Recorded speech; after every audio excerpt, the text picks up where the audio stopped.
Good morning and welcome to A Child's Life. This is Yolande Robinson from Learn and Lead Educational Center. I often find myself thinking, wow, that child has such a great personality. Do those thoughts ever cross your mind? If so, have you ever wondered how we develop our child's personalities or our children's personalities? Is it something that our children are just born with? Or is it something that the adults in their lives help to shape? For this week's episode of A Child's Life, we're going to discuss developing a child's personality. There are a number of different theories on personality, but most agree that personality is a fairly consistent combination of behaviors, ideas, thoughts, beliefs, reactions, maybe intuitions, and emotions that one exhibits and that is developed as a result of both nature and nurture. So personality formation is part of a child's social development. Social development is a two-sided process in which children simultaneously become integrated into the larger social community and become seen as distinct individuals. The other side of social development refers to socialization, which is the process by which children actually acquire the standards, values, and knowledge of their society. The process of personality formation begins as soon as a child is born. Their environment helps to shape their socialization and plays a large role in their personality development. Adults play an active role in how children develop. They communicate to children how they should behave, display pleasure, disapproval with the way they do behave, and reward, and how to ignore or punish them accordingly.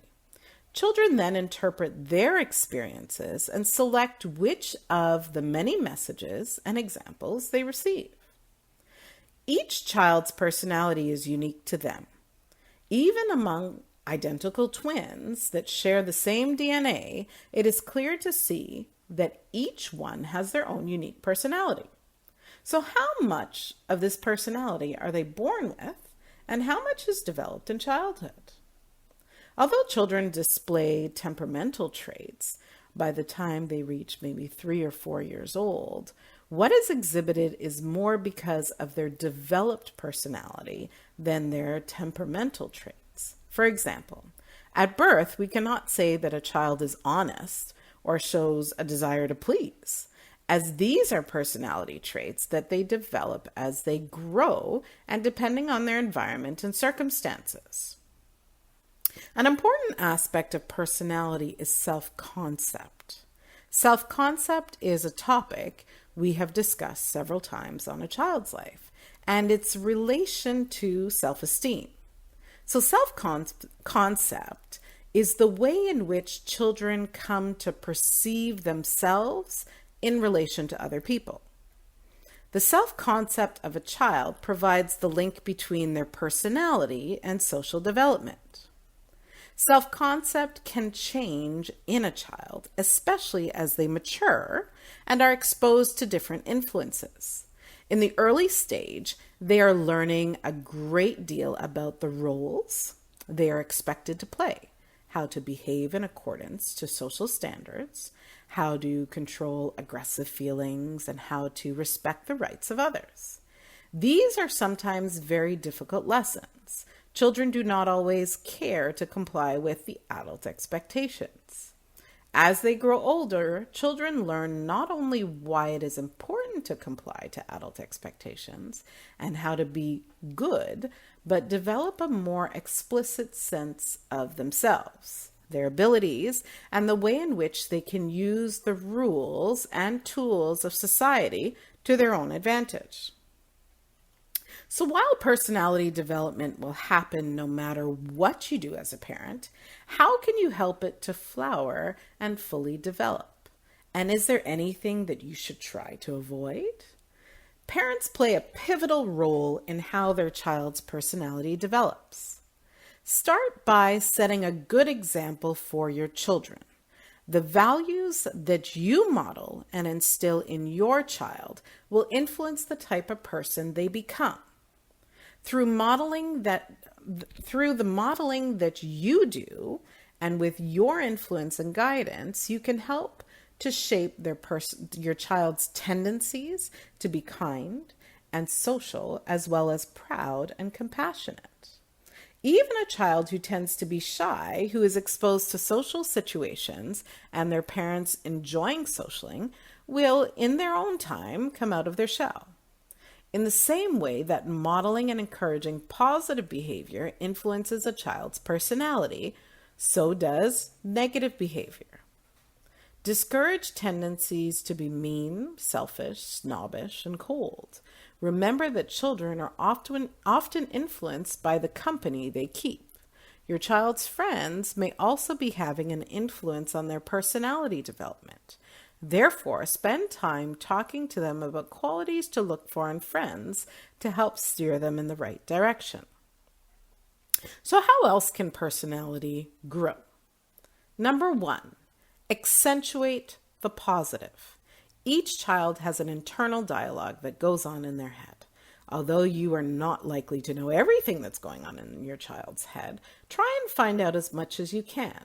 How do they react when they don't get a good grade or a test? Does their internal dialogue say, "Oh, that's too bad. I thought I studied well. I better look it over and be sure to be more effective next time"? Or is it more like, "Man, you're stupid, and imagine you wasted that time studying"?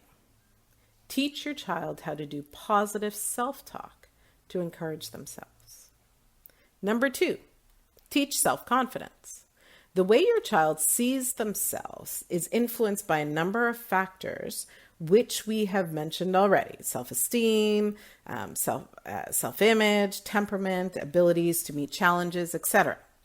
As parents, you have an important effect as well.